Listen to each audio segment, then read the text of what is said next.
नमस्कार, मी भाऊ तोरसेकर. तुम्ही बघत आहात प्रतिपक्ष. मित्रांनो, आगामी लोकसभा निवडणुकीच्या निमित्ताने 5 महिन्यापूर्वी 6 महिन्यापूर्वी पाटण्याला एक विरोधी पक्षांची आघाडी बनवण्याचा प्रस्ताव बिहारचे मुख्यमंत्री नितीश कुमार यांनी आणलेला होता. त्यासाठी आधी महिनाभर देशातल्या कमीत कमी 8-10 राज्यांचे दौरे नितीश कुमार यांनी केले होते. त्याच्या आधी ज्या आघाडीतर्फे बिहारचं मुख्यमंत्रीपद नितीश कुमार सांभाळत आहेत ते राष्ट्रीय जनता दलाचे लालू आणि काँग्रेस पक्षाचे राहुल गांधी यांच्याशी त्यांनी सल्लामसलत केली होती.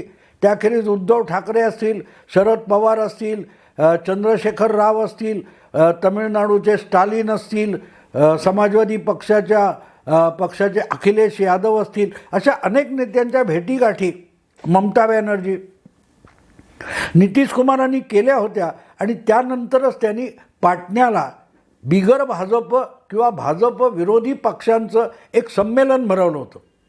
त्यामध्ये 2024च्या म्हणजे साधारण वर्षभरानी, तेव्हा 7 महिन्यापूर्वी वर्षभरानी होणाऱ्या निवडणुकांसाठी आत्तापासून आपण एक मोठी भक्कम आघाडी बनवू आणि एकाच एक उमेदवार देऊन मोदी आणि भाजप यांचा पराभव करू असा निर्धार व्यक्त करणारं हे संमेलन यशस्वी झालं. आणि यशस्वी झाल्यानंतर पुढची बैठक हिमाचल प्रदेशमध्ये मनालीला घ्यायचं ठरलं होतं. कारण हिमाचल प्रदेशमध्ये अलीकडेच झालेल्या निवडणुकीत काँग्रेसची सत्ता आली होती, काँग्रेसचे मुख्यमंत्री होते. त्यामुळे तिथलं जे यजमानपद आहे ते काँग्रेसला द्यावं असं ठरलं होतं. पण पुढची महिन्याभरात होणारी जी बैठक होती त्या बैठकीपूर्वी तिकडे पाऊस वगैरे सुरू झाला होता आणि पावसामध्ये असं संमेलन घेणं गडबड होऊ शकली असती. म्हणून मनाली किंवा सिमला ह्या हिमाचल प्रदेशच्या शहराचा निवड होती ती बदलली गेली आणि काँग्रेसचंच राज्य हाती आलेलं जे बंगलोर होतं किंवा कर्नाटक होतं तिकडे सिद्धरामय्या यांच्याकडे यजमानपद सोपवलं गेलं. तिकडे दुसरी सभा झाली. मग तिकडे झालेल्या सभेमध्ये किंवा संमेलनामध्ये एकूण 26 पक्ष सहभागी झाले होते आणि त्यामध्ये इंडिया अलायन्स किंवा इंडी अलायन्स असं एक नाव देण्यात आलं. त्याचं काय लोगो वगैरे बनवण्यात आला, त्यावरून वाद झाले आणि पुढची बैठक मुंबईत घ्यायचं ठरलं. त्याचं यजमानपण उद्धव ठाकरेंना देण्यात आलं आणि अशा प्रकारे मुंबईत ऑगस्टच्या शेवटी आणि सप्टेंबरच्या पहिल्या दिवशी म्हणजे 31 ऑगस्ट आणि 1 सप्टेंबर असं हे संमेलन झालं. म्हणजे आज बघायला गेलं तर त्याला 2.5 महिने उलटून गेलेत. अख्खा सप्टेंबर महिना संपला आहे, ऑक्टोबर महिना संपला आहे आणि मी बोलतो आहे तोपर्यंत नोव्हेंबरचे 2 आठवडे संपलेत. पण त्यानंतरची पुढली बैठक होऊ शकली नाही. या बैठकीला उत्तर प्रदेशच्या मायावती सहभागी झाल्या नव्हत्या, बहुजन समाज पक्षाच्या. पण सगळ्या बैठकांना माजी मुख्यमंत्री उत्तर प्रदेशचे अखिलेश यादव आणि त्यांचा समाजवादी पक्ष सामील झाला होता. ममता बॅनर्जी आलेल्या होत्या, डावे पक्ष होते, उद्धव ठाकरे, शरद पवार होते, तमिळनाडूचे स्टालिन होते, तुमच्या केरळचे मुख्यमंत्री विजयन होते. हे सगळं होतं. पण त्याला आता 2.5 महिने झाल्यानंतरसुद्धा मुंबई बैठकीमध्ये जे काही ठरवण्यात आलं होतं त्या दिशेने एकही पाऊल पुढे टाकण्यात आलेलं नाही. आणि एवढं सगळं होत असताना मध्ये पुढची बैठक मुंबईत ठरलं काय होतं की पुढची बैठक म्हणजे 4थी बैठक इंडिया अलायन्सची ही आपण मध्य प्रदेशात भोपाळला घेऊ. भोपाळमध्ये मुख्यमंत्री कोण आहेत तर ते भारतीय जनता पक्षाचे शिवराज सिंग चौहान. पण तरीही भोपाळला घेऊ आणि तिथे घेतलं तर त्याचा फायदा लवकरच येणाऱ्या विधानसभा निवडणुकीत काँग्रेस पक्षाला होईल. हीच राहुल गांधी किंवा काँग्रेसचे अध्यक्ष मल्लिकार्जुन खरगे यांची अपेक्षा असावी. पण अशी सगळी बैठक घेतली, भोपाळमध्ये घेतली, मध्य प्रदेशात घेतली तर इंडिया अलायन्स म्हणून जे सहभागी झालेले पक्ष आहेत त्यापैकी अनेक जणांच्या छोट्या मोठ्या का होईना शाखा आणि प्रभाव क्षेत्र मध्य प्रदेशात आहे, तिथे जागा वाटपामध्ये, विधानसभेच्या जागा वाटपामध्ये हे छोटे मोठे पक्ष हे भागीदारी मागतील म्हणून कमलनाथ हे जे माजी मुख्यमंत्री आहेत काँग्रेसचे मध्य प्रदेशातले, त्यांनी आपल्या अधिकारातच भोपाळमध्ये इंडिया अलायन्सची होऊ घातलेली सभा रद्द करून टाकली. त्यासाठी त्यांनी मल्लिकार्जुन खरगे असोत, प्रियांका वाड्रा असोत, राहुल गांधी असोत, सोनिया गांधी असोत, यापैकी कोणाशी सल्लामसलतसुद्धा केली नाही. ज्यांना यजमान म्हणून निवडण्यात आलं होतं भोपाळच्या बैठकीसाठी, त्या कमलनाथ यांनी आपल्या पक्षाच्या वरिष्ठांना किंवा इंडिया अलायन्समध्ये सहभागी झालेल्या इतर पक्षांना विश्वासात न घेता परस्पर इंडिया अलायन्सची बैठक रद्द करून टाकली. आणि ती रद्द केल्यामुळे पुढली बैठक कुठे घ्यायची, कशी घ्यायची याचा निर्णयसुद्धा इंडिया अलायन्समधल्या 26 पक्षांना घेता आलेला नाही. ही एक गोष्ट झाली. मुंबईमध्ये इंडिया अलायन्सची जी बैठक झाली होती त्यामध्ये झालेला दुसरा महत्त्वाचा निर्णय असा होता की सप्टेंबर महिना संपेपर्यंत शक्यतो सगळ्या राज्यामध्ये विविध पक्ष, मित्र पक्षांनी आपापसात लोकसभा किंवा इतर कुठलं असेल ते जागा वाटप अतिशय समझोत्याने आणि खेळीमेळीने जागा वाटप उरकून घ्यायचं. म्हणजे जिथे नजीकच्या काळात विधानसभा निवडणुका असतील, जिथे नजीकच्या काळात लोकसभेच्या निवडणुका असतील, तर अशा बाबतीत इंडिया अलायन्समध्ये सहभागी झालेल्या पक्षांनी आपसातलं जागा वाटप करून घ्यायचं आणि मग त्याच्यावर अर्थात इंडिया अलायन्सची कोर कमिटी जी कोणी असेल ती शिक्कामोर्तब करेल. पण निदान स्थानिक पातळीवर जे वाद होऊ शकतात किंवा जे जागा वाटपानंतर उद्भवू शकतात, अशा वादांचा निचरा हा सप्टेंबर महिना संपण्यापूर्वी सगळ्या मित्रपक्षांनी आपापल्या राज्यातला उरकून घ्यावा, असा निर्णय मुंबईमध्ये इंडिया अलायन्सचा झालेला होता त्या ग्रँड हयात हॉटेलमध्ये. पण त्याचं पालन झालं, त्याची अंमलबजावणी झाली अशी एकही बातमी आजपर्यंत 2.5 महिन्यात आलेली नाही. आणि सप्टेंबर महिना संपून गेला आहे, नोव्हेंबर महिना विधानसभा निवडणुकीच्या मतदानात संपणार आहे आणि 3 डिसेंबरला मतमोजणी होणार आहे. म्हणजे मुंबईच्या इंडिया अलायन्सच्या बैठकीला संपून 3 महिने उलटले तरी लोकसभा किंवा कुठल्याही निवडणुकीसाठी या इंडिया अलायन्सच्या पक्षामध्ये कुठल्याही राज्यातलं जागा वाटप होऊ शकलेलं नाही. पण दरम्यान भांडणं मात्र कडाक्याची सुरू झालेली आहेत. उदाहरणार्थ मध्य प्रदेशमध्ये समाजवादी पक्षाचं काही प्रभाव क्षेत्र आहे, प्रामुख्याने ज्याला बुंदेलखंड म्हणतात. तुम्हाला उत्तर प्रदेशचा नकाशा आठवत असेल तर एक असा दुधी भोपळ्यासारखा थोडासा प्रदेश हा मध्य प्रदेशात उत्तर प्रदेशचा घुसलेला दिसतो, त्याला बुंदेलखंड प्रदेश म्हणतात. त्याच्या आसपास प्रामुख्याने मायावतींचा बहुजन समाज पक्ष किंवा अखिलेशचा समाजवादी पक्ष यांचं प्रभाव क्षेत्र आहे. आणि त्यामुळे त्या भागात यापूर्वी अनेक विधानसभा निवडणुका स्थानिक पातळीवर 30-40 उमेदवार बसपा किंवा सपा यांनी उभे केलेले आहेत. त्यातले 2, 4, 5, 7 असे उमेदवार या दोन्ही पक्षांचे निवडून आलेले आहेत. आणि माझी जर आठवण चुकत नसेल तर काशीराम जेव्हा बहुजन समाज पक्षाचं नेतृत्व करत होते तेव्हा एखाद दुसरा लोकसभेचा सदस्यसुद्धा मध्य प्रदेशातून बहुजन समाज पक्षाचा निवडून आलेला होता. म्हणजे त्यांचं चांगलं प्रभाव क्षेत्र आहे. त्यामुळे तिथे ह्या मित्रपक्षांना काँग्रेसने सोबत घेऊन 230 पैकी काही जागा दिल्या तर त्याचा फायदा काँग्रेसला नक्की होऊ शकला असता. पण कमलनाथ यांना ही आघाडी नको होती म्हणून त्यांनी भोपाळमध्ये इंडिया अलायन्सचं पुढचं संमेलन होऊ दिलं नाही.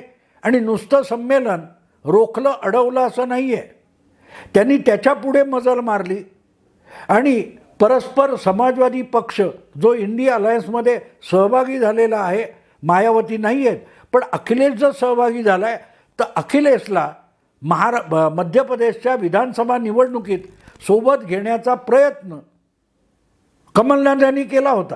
त्यांनी याच दृष्टीने जागा वाटपाच्या दृष्टीने समाजवादी पक्षाने बोलणी करावीत असं आवाहन केलं. आणि मला वाटते रामगोपाल यादव जे अखिलेशचे चुलते आहेत, राज्यसभेत किंवा संसदेत समाजवादी पक्षाचे ज्येष्ठ नेता आहेत, अखिलेशने रामगोपाल यादव यांना मध्य प्रदेशात कमलनाथ यांची भेट घ्यायला पाठवलं होतं. एक पक्षाचं शिष्टमंडळ पाठवलं होतं. त्यामध्ये मध्य प्रदेशमधल्या समाजवादी पक्षाच्या नेत्यांचा समावेश होता. काँग्रेस आणि समाजवादी पक्ष यांच्यात भेटीगाठीसुद्धा झाल्या होत्या. पण त्याची फलश्रुती काय झाली हे कळायला मार्ग नाही. पण त्यात जागा वाटप, कुठल्या जागा घेणार देणार याची बोलणी होण्याच्या आत कमलनाथ यांनी मध्य प्रदेशमधल्या सगळ्या जागांचे उमेदवारच जाहीर करून टाकले. थोडक्यात अखिलेशच्या समाजवादी पक्षाला आपण एकही जागा देऊ इच्छित नाही हे कृतीतून कमलनाथ यांनी जाहीर करून टाकलं. बरं, इथपर्यंतसुद्धा ठीक होतं. ज्या वेळेला मित्र पक्ष असतो किंवा आपला कोणी मित्र असतो तो दुखावणार नाही याची काळजी घेतो आपण. त्याची मागणी भले मान्य केली नाही तरी त्याचा अपमान करू नये एवढं सौजन्य दोन मित्र एकमेकांच्या बाबतीत दाखवत असतात. आजही आपण बघितलं, अजितदादा पवार असोत किंवा शरद पवार असोत यांची विभागणी झालेली आहे, पण एकमेकांचा अवमान होणार नाही एवढी काळजी हे दोघेही घेत असतात आणि अनेक जण घेत असतात. पण कमलनाथ यांनी जाणीवपूर्वक समाजवादी पक्षाला अपमानित करण्याचा पवित्रा घेतला. जागा वाटप फिसकटल्याचं जाहीर न करता समाजवादी पक्ष अत्यंत चिरकुट आहे मध्य प्रदेशमध्ये, त्याच्याशी जागा वाटप करण्याची आम्हाला गरज वाटत नाही वगैरे वगैरे अशा लाथा मारल्या की त्यामुळे अखिलेश यादव चिडला नसता तर नवल नाही. आणि चिडू का नाही?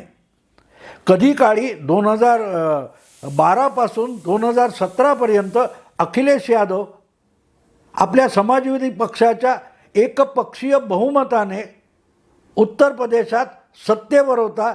जे राज्य देशातलं सगळ्यात मोठं राज्य मानलं जातं आणि लोकसभेमध्ये तब्बल 80 खासदार निवडून पाठवतं, तिथे आपल्या बळावर स्वबळावर बहुमत आणू शकणारा जो पक्ष आहे त्याला जर कमलनाथ यांनी चिरकुट म्हटलं असेल तर त्या पक्षाच्या नेत्याला राग येणं स्वाभाविक आहे.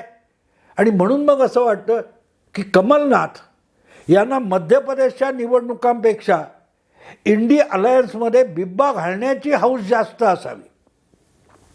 नाहीतर त्यांनी जागा वाटप फिसकटून टाकलं हरकत नव्हती. पण समाजवादी पक्षाला चिरकुट म्हणणं याचा अर्थ सरळ आहे. ही एक गोष्ट झाली. दुसरीकडे मुंबईच्या इंडिया अलायन्सच्या बैठकीनंतर खुद्द बंगालच्या मुख्यमंत्री ज्या स्वबळावर स्वपक्षीय बहुमताने तिसऱ्यांदा मुख्यमंत्री झालेले आहेत बंगालच्या, त्या मुंबईतच नाराज होत्या.